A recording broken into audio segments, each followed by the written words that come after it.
오늘 저는 여러분들하고 왕의 교지를 받들라 이런 제목으로 은혜를 나누려고 합니다. 사도행전은 이런 고백으로 시작하죠. 전능하사 천지를 만드신 하나님 아버지를 내가 믿사오며. 하나님께서는 전능하신 창조자이면서 또 아버지예요. 창조자와 아버지로 하나님을 우리에게 소개합니다. 그런데 이제 하나님께서 창조자가 되신다고 하는 것은 그분이 주인이라고 하는 얘기입니다. 만드셨으니까. 그분이 주인이. 그리고 만드시고 그냥 손 터신 것이 아니고 지금도 보존하시고 유지하시고 이끄시는 왕이신 거죠. 통치자예요. 주인이면서 통치자예요. 이제 그 하나님께서 엄연히 존재하시는데 이제 우리와는 다른 차원에 계시죠. 우리는 이제 그것을 heaven이라고 통상 표현합니다. 초월의 영역이지요. 그 초월의 영역에 계신 그분께서 이 땅에 사는 우리로 하여금 당신을 알 수 있도록, 당신에 대해서, 당신의 뜻에 대해서 알 수 있도록 우리에게 열어주신 것이 성경 말씀이에요. 성경 말씀은 대단히 중요합니다. 그 성경 말씀에 대해서 사람들이 어떻게 반응하는가에 따라서 삶과 죽음이 달라지고 축복과 저주가 갈라지고 심지어는 천국과 지옥이 갈라지기도 한다. 그래서 여러분, 우리가 말씀 앞에 설 때 말씀 앞에 서는 인간은 위기에 처합니다. 통상 이제 우리가 위기라고 하는 것을 위험한 쪽으로만 생각하는데 꼭 그렇지는 않아요. 위기는 양면성을 가지고 있습니다. 하나는 위험이고 또 반면에 기회도 있어요. 그래서 위기입니다. 말씀 앞에 선 인간은 위기에 처합니다. 그 말씀에 어떻게 반응하는가에 따라서 위험해질 수도 있지만 반면에 축복의 기회를 붙들 수도 있다.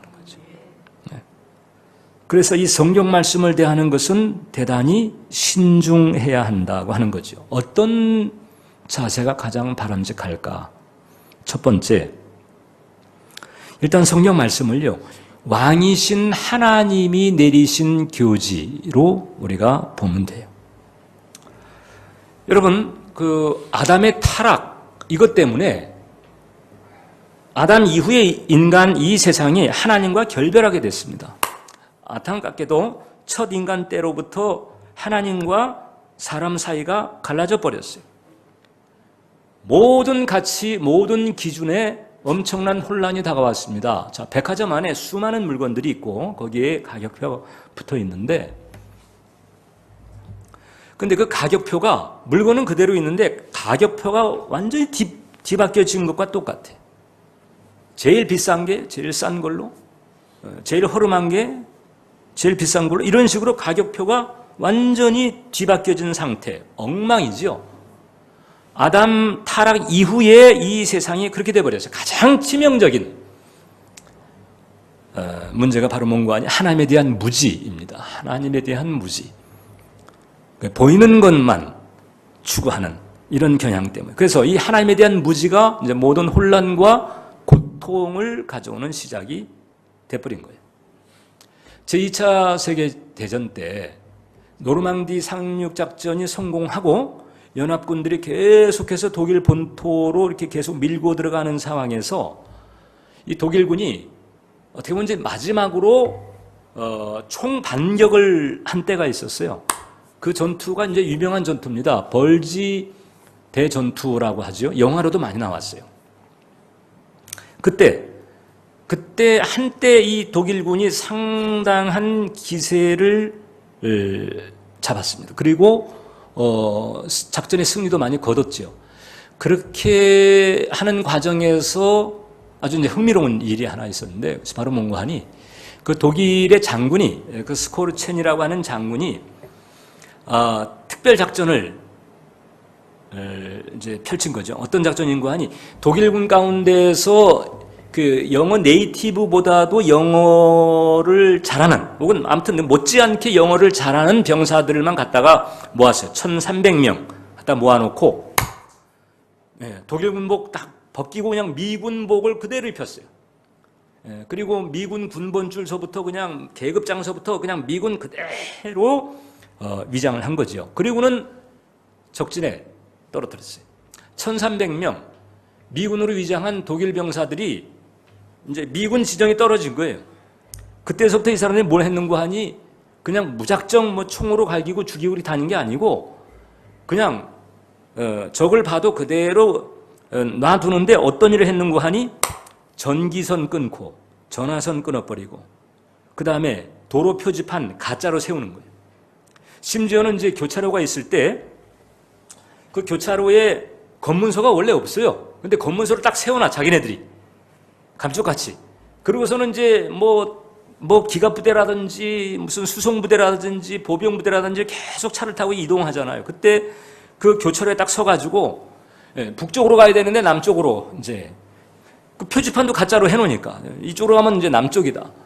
기갑부대가 서쪽으로 가야 되는데 동쪽으로 해놓고 동쪽으로 가야 된다. 완전히 엉망이 돼버렸습니다.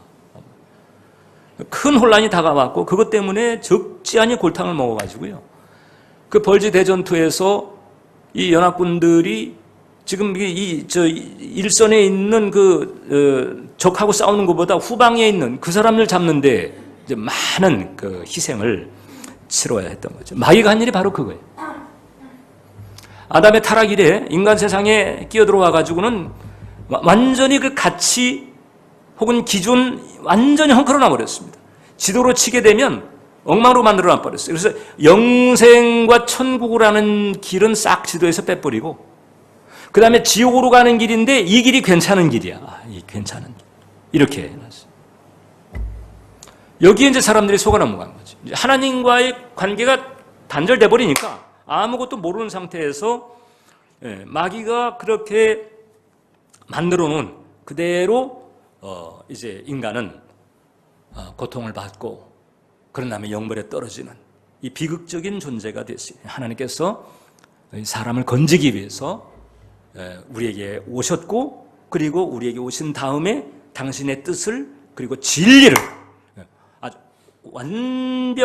완전한 사실, 진리죠. 그 진리가 무엇인가? 이 거짓이라든지 혼돈이라든지 무지라든지 이런 것부터 벗어나도록 하기 위해서 당신의 뜻을 우리에게 전달했다는 것. 그게 바로 성경 말씀입니다.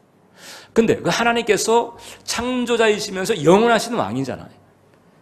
왕이 내린 그 왕의 명령과 왕의 뜻을 담고 있는 것을 교지라고 합니다. 이 조선시대 때에는 국왕이 교지를 많이 내렸어요. 어떤 때는 전교라고도 불렀지만은 이제 이 교지라고 하는 단어를 많이 사용했는데 이 말이 이 교자가 왕의 그 명령이 담긴 말을 교라고 하고요. 거기에 담겨 있는 왕의 뜻을 지라고 합니다. 그래서 이 교지를 이제 내게 되면 그러면 왕하고 아무리 멀리 떨어진 지역에 있는 사람이라도 그 나라 안에 있는 한 거기에 거역할 수가 없어요. 그 교지에 거역하게 되면 지금 왕하고 대면하고 있지 않아도 왕이 내린 그 교지의 내용에 따르지 않게 되면 반역자가 됩니다. 그래서 심지어 그 교지 내용 가운데에서 사약을 내리면서 너는 이 사약 먹고 죽으라. 교지가 내려오잖아요. 그러면은 그럼 그 교지를 받들고 난 다음에 그 다음에 그 사람이 이제 이렇게 하는 겁니다. 사약을 먹고 죽으라 하시니 성은이 망극하옵나이다. 그러면서 죽는 거예요. 사약 먹는 거예요. 먹으라고 하니까 순종하는 거예요. 이게 바로 이 조선 그 작은 땅덩어리 안에서조차도 왕의 교지가 가지고 있는 권세라고 하는 거죠. 온 우주를 창조하시고 온 우주의 주권자가 되시는 하나님의 권세를 담고 있는 성경 말씀. 그러니까 이 말씀을 대할 때 우리는 이 영원하신 왕의 교지라고 하는 이런 개념을 가지고 대하는 자세가 필요하다. 왕의 교지의 내용에 대해서 거역하게 되면 그 안에서는 살 수가 없잖아요. 마찬가지로 하나님 말씀은 마찬가지입니다. 이 말씀을 대할 때 내가 이 말씀에 담겨있는 뜻을 따를 것인가 안 따를 것인가, 이거 우리가 신중히 선택을 해야 됩니다. 여기 아니해서는 안 돼요. 하나님은 그분이 안 보인다고 그래서 이 성경 말씀에 대해서 우리가 아니하게 대해서는 안 된다는 거죠. 왜냐하면 그 조선시대 때에도 왕의 교지가 떨어졌는데 나는 지금 뭐 전라도에 있고 왕은 뭐 한양에 있고 그래서 뭐 거리도 멀고 같이 대면하고 있는 것도 아니고 그 교지의 내용에 대해서 그냥 어설프게 어중간하게 이렇게 해버린다 하게 되면 그것 자체에서부터 벌써 이제 찍히고 들어가는 거잖아요. 하나님 말씀도 마찬가지입니다. 내가 이 말씀에 대해서 이걸 내가 따를 것인가 아니면 안 따를 것인가, 이 대목에서 좀 분명히 할 필요가 있다. 일단 하나님을 향해서 우리가 대적하지는 않아도 일단 하나님 말씀에 따르지 않는 것부터가 일단은 일종의 반역에 해당됩니다. 그 점에 있어서 예수님의 평가는 상당히 엄중합니다. 마태복음 12장 30절을 보면 나와 함께 아니하는 자는 나를 반대하는 자다. 나와 함께 모으지 아니하는 자는 해치는 자다. 내가 아무것도 안 하고 가만히 있잖아요. 뭐 내가 무슨 반대를 하는 것도 아니고 도발을 하는 것도 아니고 비판을 하는 것도 아니에요. 그냥 가만히 있을 뿐이에요. 가만히 있을 뿐이라고 해서 이게 무사할 수가 없다는 거죠. 예, 주님의 기준은 그것입니다. 나와 함께 하지 않으면 나를 반대하는 자다. 주님이 이런 관점을 지니시고 있다라고 하는 거죠.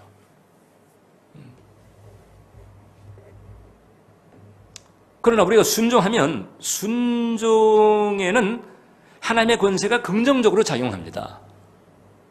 하나님은 생명과 축복의 근원이기 때문에 그래서 그 하나님의 권위가 긍정적으로 작용하게 되면 거기에 하늘의 축복이 흘러들어오게 되죠. 그래서 순종할 때 어떤 일이 벌어지느냐, 신명기 28장을 보면 6절에 내가 들어와도 복을 받고 나가도 복을 받을 것이니라. 할렐루야. 반면에 불순종하잖아요. 하나님 말씀을 따르지 않잖아요. 그러면 이제 하나님의 대적으로 간주가 되죠. 하나님의 대적으로 간주가 되면 결국 이 마귀 동네에 있는 것과 똑같아. 영적으로 볼 땐. 그럼 마귀 동네는 하나님의 축복이 갈 수 없는 데잖아요. 거기에는 결국 이제 그늘진 일들이 흐르게 됩니다. 19절을 보게 되면 내가 들어와도 저주를 받고 나가도 저주를 받으리라. 자, 그러니까 우리가 하나님 말씀에 대해서 아주 신중하게, 아니하게 하지 말자. 신중하게 대하자는 거죠. 여러분, 권력이라고 하는 것은 그 권력의 성격이 어떻든 간에 일단 권력이 있잖아요. 그 권력은 그 권력을 가지고 지배하고 장악하고 영향력을 행사하려고 하는 본성이 있어요. 그런 속성이 있어요. 우리나라 같은 경우도 군사 정권 시절입니다. 좀 지금 생각해 보면 참 어처구니 없는 이제 그런 통제들이었는데 그때는 그게 그냥 그대로 먹혔어요. 특히 이제 연예계 같은 경우, 이 금지곡들이 자주 나왔잖아요. 군사 독재 시절에. 그 대표적인 금지곡 가운데에서 그 이미자 씨가 부른 동백아가씨 같은 경우. 제가 여수 집회가 있어가지고, 순천 집회가 있어가지고 여수를 한번 가본 적이 있는데, 그 동백꽃이 필 무렵에 제가 갔어요. 그냥 들로 산으로 그냥 다 붉은 동백꽃들. 가사에 보면 꽃잎이 빨갛게 멍이 들었어가 나오잖아요. 그런데 그걸 금지시킨 거예요. 왜냐하면 빨강색은 불온하다. 이건 빨갱이 색깔이다. 그렇죠. 이거 부르면 안 된다는 거예요. 배우 씨가 불렀던 그 영시의 이별 같은 경우, 아니 영심은 지금 통금하는 시간인데 그때 그 시간에 무슨 이별을 하느냐. 그래서 그거 제게. 그 다음에 그 키다리 미스터 킴이라고 하는 그런 노래 있잖아요. 그건 나와가지고 한참 인기를 끌다가 갑자기 사라졌어요. 왜냐하면 키가 작은 청와대 그분 심기를 불편하게 하니까 그냥 중간에서 치는 거예요. 이 권력이라고 하는 게 그렇게 행사를 합니다. 하나님의 권위가 있는 거죠. 이 하나님의 이 권세 아래 우리가 들어가면 그 권세 아래 그 권세가 주는 그 축복을 우리가 누리게 된다고 하는 거죠. 말씀 앞에 안이하게 하지 말자. 두 번째, 그러면서도 성경 말씀에는 하나님의 사랑이 담겨 있다는 거죠. 자, 사도신경 고백이 그렇잖아요. 전능하사 천지를 만드신 하나님인데 그분이 또 아버지인 거예요. 아버지. 아버지라고 하는 단어가 사람들에 따라서 여러 가지 이미지로 다가올 수가 있어요. 사랑 많고 좋은 그 아빠와 함께 지낸 사람들은 아버지 하게 되면 친근감을 느끼지만 성장 과정에서 아버지한테 맨날 두드러 맞고 그냥 뭐 어려움을 당하고 막 이렇게 되면 아버지라고 하는 단어에 긴장을 해버려요. 그래서 우리 아버지들이 참 잘해야 되는 부분이 있어요.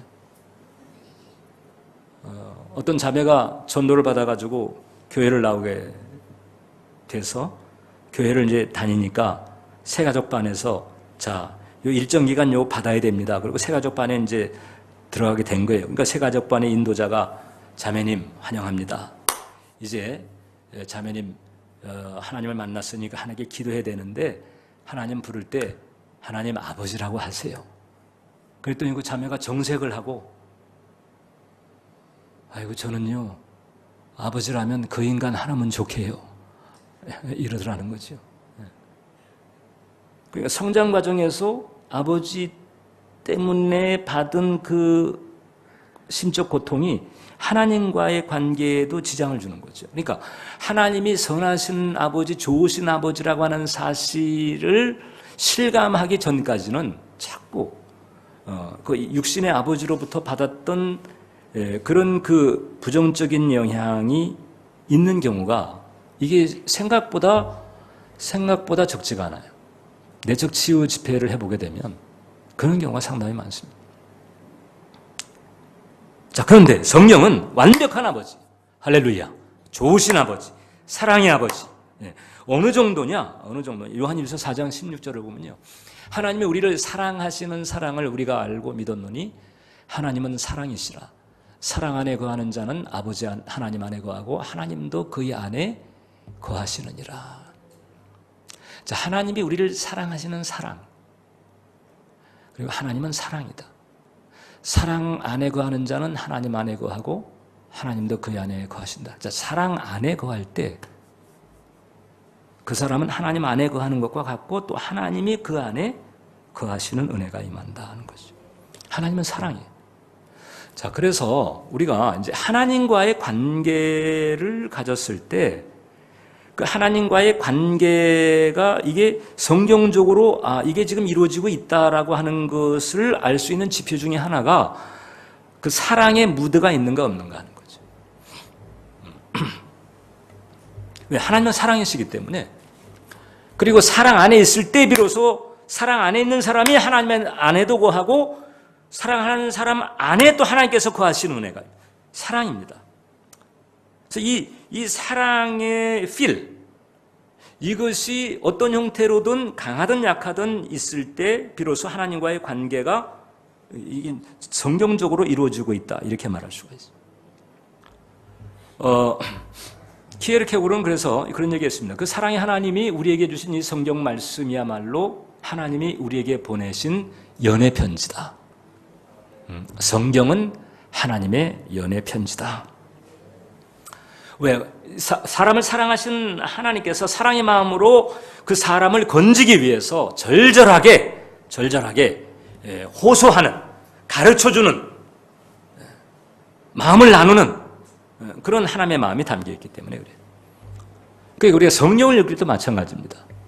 성경에서 그 장절에서 하나님의 사랑을 느낄 수가 있어요. 행간에서 하나님의 사랑을 느낄 수 있어요. 이게 바로 올바른 성경 읽기입니다. 어떤 신자가 이제 해가 바뀌게 되니까 결심을 좀 하잖아요. 올해부터는 내가 하루에 성경 석 장 혹은 5장 이렇게 내가 읽겠다. 지금 벌써 이제 1월 27일이니까 올 초에 결심한 그 결심이 벌써 이제 많이 사라진 경우도 있을 겁니다. 보통 1월 12일서부터 결심이 사라진다는 거잖아요. 자, 근데 이제 이분이 계속 트라이를 했는데, 성경 읽기가 자꾸 부담이 되고 힘들다는 거지.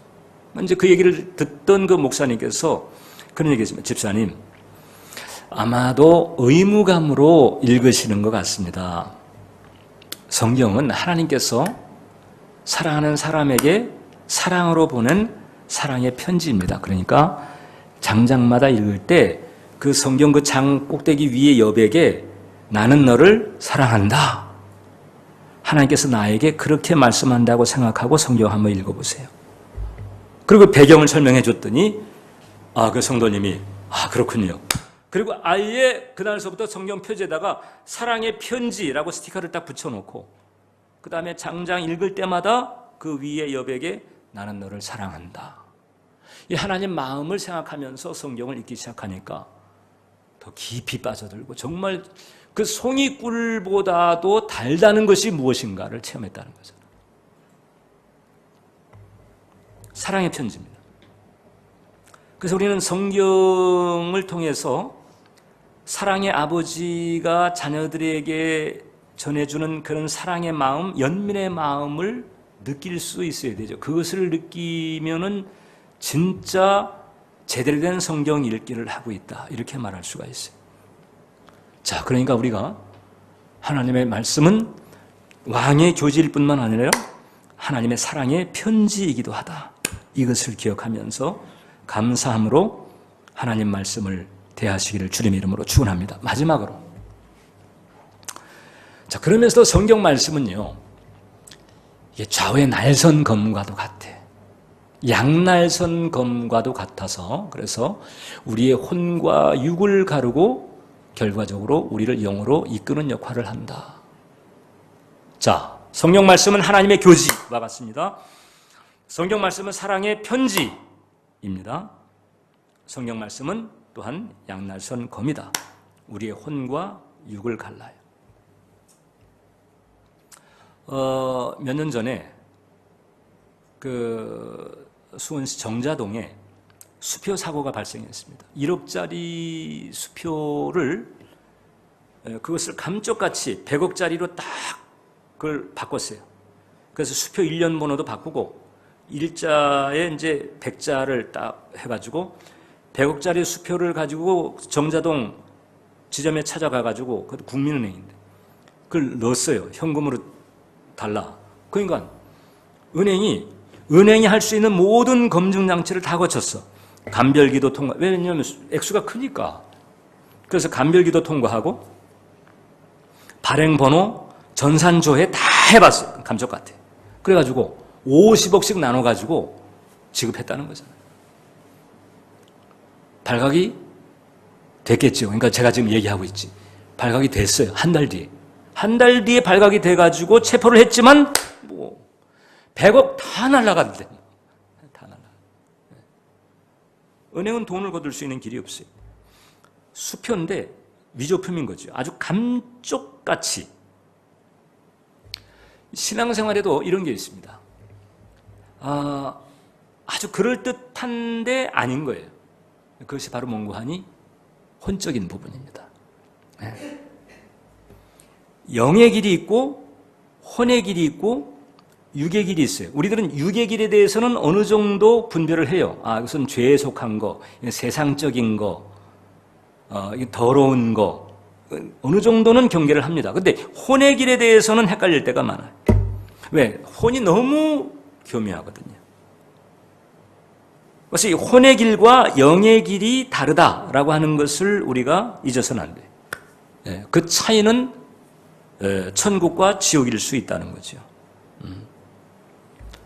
예를 들어서 이제 예수님의 제자 가운데서도 두 사람이 있는데 가룟 유다가 있고 그다음 베드로가 있잖아요. 두 사람 다 예수님에게 치명적인 가호를 저질렀어요. 예수님을 부인했고 예수님을 배신 때리고 이랬잖아요. 사실 그 배신의 본질 자체는 크게 차이가 없어요. 그런데 가룟 유다는 끝장났어요. 근데 베드로에게는 다시 기회가 주어졌어요. 왜 그런 줄 아세요? 가룟 유다는 혼을 따른 사람이었어요. 그러니까 가룟 유다가 죄를 따른 게 아니잖아요. 간음을 하고 거짓말을 하고 강도짓을 하고 십계명을 어기고 이걸 안 했거든요. 이거를 안 했어요. 이건 안 했지만 가룟 유다는 영의 길을 간 건 아니에요. 주님을 따른 게 아니고 자기 사상, 자기 철학을 따라간 거죠. 이게 혼을 따라간 거예요. 이게 죄가 아니기 때문에 그래서 문제가 없는 것처럼 생각했지만은 결국은 그게 지옥의 길이었어요. 근데 베드로는 영을 따라갔기 때문에 그런 치명적인 과오가 있었지만 그런 다시 기회가 주어진 거죠. 이 혼이 혼적인 것으로 이제 교회를 다니는 경우가 있습니다. 그것을 이제 종교라고 말합니다. 이 종교로 이제 교회를 다니게 되면 행위와 혹은 공로 여기에 치중하게 되죠. 반면에 우리가 이제 영의 길을 가잖아요. 그럼 영의 길은 어떻게 되는 거 하니? 영의 길에 내가 속해 있다라고 하는 것은 우리가 성경 말씀을 그대로 이제 따르고 순종하는 것, 이것이 기본이긴 하지만 거기서 끝이지 않고 이 사랑을 바탕으로 순종하고 사랑을 바탕으로 주님을 따르는, 또 사랑을 바탕으로 주님과 교제하는 은혜가 있어요. 네. 자, 바리새인들이 하나님 그 율법에 얼마나 순종했어요. 근데 예수님은 오히려 너희가 화 있을진저 이래 버렸거든요. 왜냐하면 그들은 영의 길을 가지 않았기 때문에 그렇습니다. 자, 그러니까 이 영과 혼이라고 하는 것이 이게 상당히 절묘하게 헷갈리게 할 때가 있다. 성경 말씀은요, 우리가 성경 말씀에 딱 부딪혀서 성령의 이끄심을 따라 말씀으로 나를 분별할 때 어떤 것이 영적인 것이고 어떤 것이 혼적인가, 이것을 마치 양날선 검처럼 쫙 갈라내는 은혜를 우리에게 줍니다. 그래서 내가 성경 말씀을 읽었는데 계명을 어기는 더러운 죄, 부정한 죄는 없다 할지라도 성경 말씀을 읽는 과정에서 그 말씀 때문에 내 마음속에 찔림이 오고 내 마음에 칼로 가르는 것 같은 그런 아픔이 오는 사람은 복 있는 사람. 왜냐하면 그 양날선 검과 같은 하나님의 말씀이 그 사람의 내면에서 영과 혼을 가르고 있는 거예요. 지금 오늘 우리가 읽은 성경 말씀에도 말하고 있잖아요. 영과 혼과 및 관절과 골수를 찔러 쪼갠다. 영과 혼, 관절과 골수는 육이잖아요. 그러니까 이 양날선 검과 같은 하나님 말씀은 그것을 쫙쫙 갈라서 온전한 영의 길로 갈 수 있도록 이끌어가는 거지요. 그래서 양날이 선 거예요. 양날이 섰다라고 하는 것은 양쪽을 다 베는 거잖아요. 보통 우리가 검을 쥐었을 때 나를 공격해오는 대적을 베어내는 것으로만 생각하잖아요. 그런데 하나님의 말씀은 양날이 서가지고 한쪽으로는 대적을 베지만 한쪽으로는 나의 내면도 베야 되는 거예요. 나의 내면에 스며 들을 수 있는 그런 혼적인 부분들, 이런 것들로 갈라내라. 양쪽을 갈라내야 돼.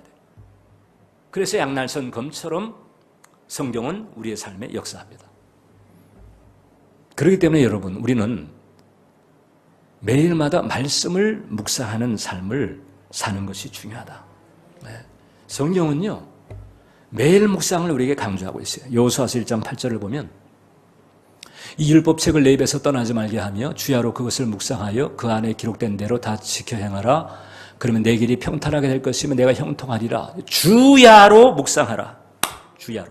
시편 1편을 보게 되면 복 있는 사람은 악인들의 꾀를 따르지 아니하며 죄인들에게 서지 아니하며 오만한 자들의 자리에 앉지 아니하고 오직 여호와의 율법을 즐거워하여 그의 율법을 주야로 묵상한다. 주야로 묵상한다. 주야로. 밤낮으로 묵상한다는 거죠. 밤낮으로. 왜 이렇게 해야 되는 거 하니?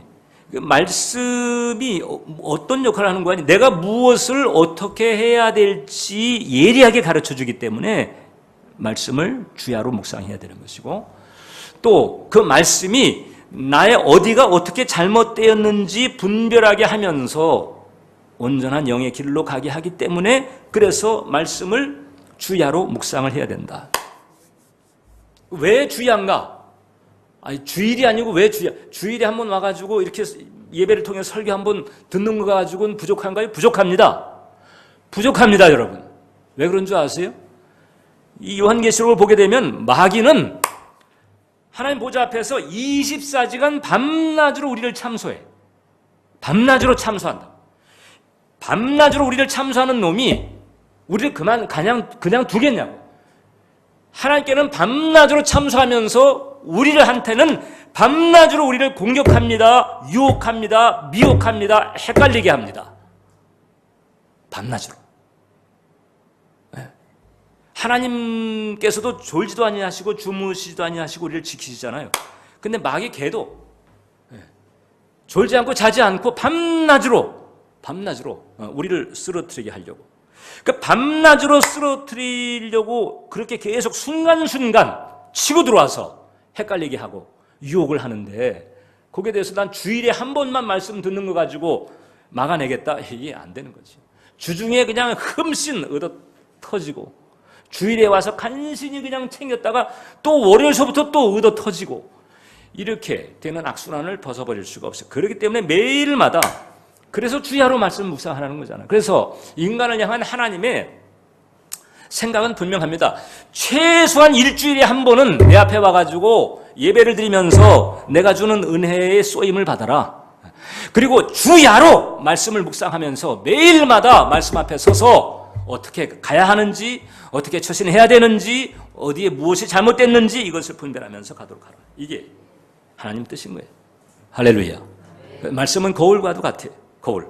나의 실상을 보게 하니까, 나의 실상을 보게 하고, 때로는 필요하면 메스처럼, 양날선 메스처럼 예리하게 연과 혼과 및 관절과 골수를 찔러 쪼개는 거예요. 여러분, 구약시대 때 성막에 가면 물두멍이 있어요.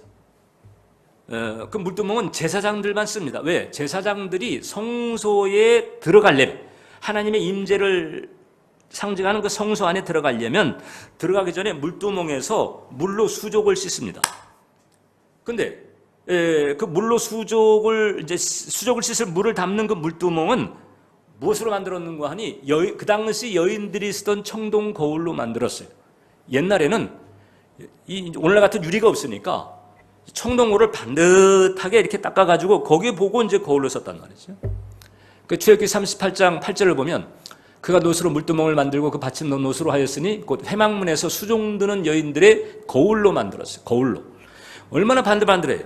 그러니까 물두멍 앞에 딱 서게 되면 벌써 이제 모습이 다 이제 드러나는 거예요. 어디에 뭐가 묻었는지 이게 다 보이는 거죠. 거울 앞에 선 것과 똑같아.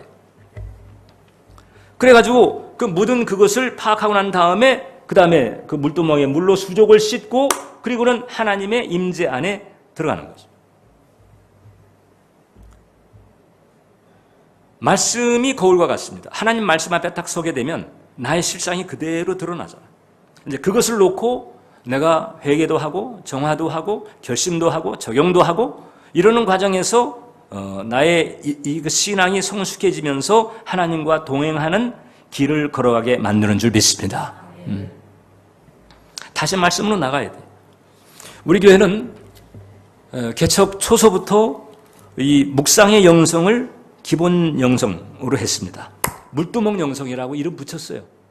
지금 말씀드린 것처럼 물두멍 앞에서 자신을 비춰보고 수족을 씻고 하나님 임재 가운데 들어가는 것처럼 하나님의 임재를 사는 그런 신앙의 길을 가자는 뜻에서 물두멍 영성이라고 하고, 매일마다 말씀을 묵상하는 이 묵상의 영성을 우리가 그토록 중요하게 생각하는 거거든요. 여러분, 2019년도 다시 마음을 다지면서 말씀 앞에 서시길 바랍니다. 다시 말씀 앞에 나가세요. 말씀 앞에 서요. 매일마다 말씀 앞에 서야 돼요. 네. 제가 묵상을 하게 되면 밴드에 이제 묵상글을 올리잖아요. 근데 여러분들 그걸 읽어요. 도움이 되실 것입니다.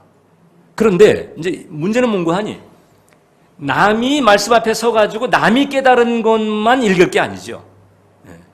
남이 회개한 거, 남이 생각한 것만 읽을 게 아니고, 이제 내가 하나님 앞에서 무엇을 깨달아야 되고, 나에 대해서, 나의 갈 길에 대해서 어떻게 깨달아야 되는, 이것을 내가 봐야 되는 거죠.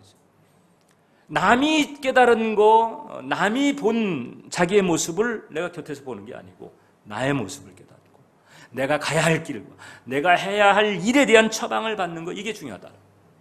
할렐루야. 그게 바로 우리 삶의 동력이 되는 거예요. 트루먼 대통령, 해리 트루먼 대통령, 미국의 33대 대통령이에요. 이분은 이제 우리하고 인연이 많아요. 이분 때문에 우리나라가 광복이 됐어요. 왜? 이분이 결정해가지고 원자탄을 히로시마, 나가사키에 떨어뜨렸거든요. 그 다음에 또 이분 때문에 전쟁을 치렀어요. 왜냐하면 이분이 그 해방 이후에 우리 한국을 미국 방위선에서 딱 제껴놔 버렸어. 그러니까 그냥 북한이 잘 됐다 해가지고 쳐들어왔죠. 근데 또 이분 때문에 우리나라가 살아났어.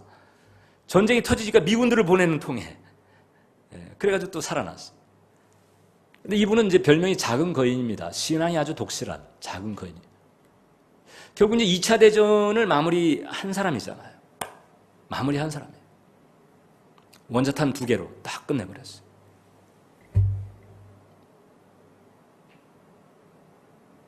근데 이분이 이제 그런 얘기를 한 적이 있습니다.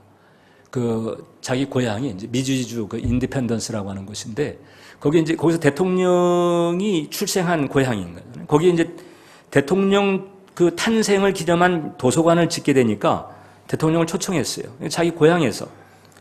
그 고향 출신인 자기가 대통령 된 것을 기념해서 도서관을 만든다고 하니까 간 거예요.